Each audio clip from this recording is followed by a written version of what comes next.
mix first guys. Ito ko ginger. Ginger ni, kani ginger ni. Ano pa kayo ang ginger? Sunod natin ang garlic. Ayan. Pwede kasi na. First time ako nagluto og beef express. So, gina-crave ko siya. Kaya nagluto ako ng sarili kong version. Bago na, lagay natin ang red onion. Ayan. Ala, ating pang anghang. Wala ko yung red. Burot ang red. Ako'y shrimp paste. So, hindi na siya Filipino style. Ayan.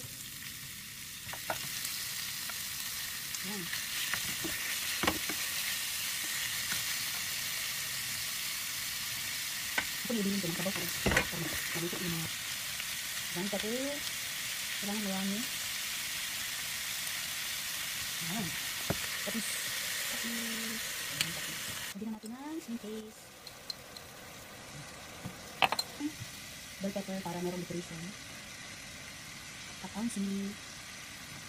Ayan. Ayan. Tada! Diba?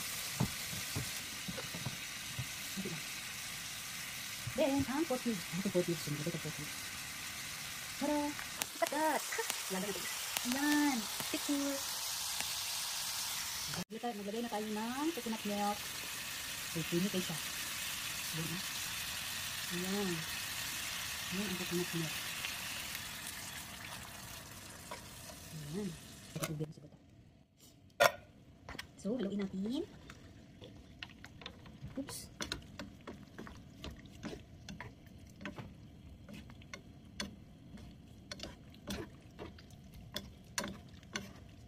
Masabaw siya eh.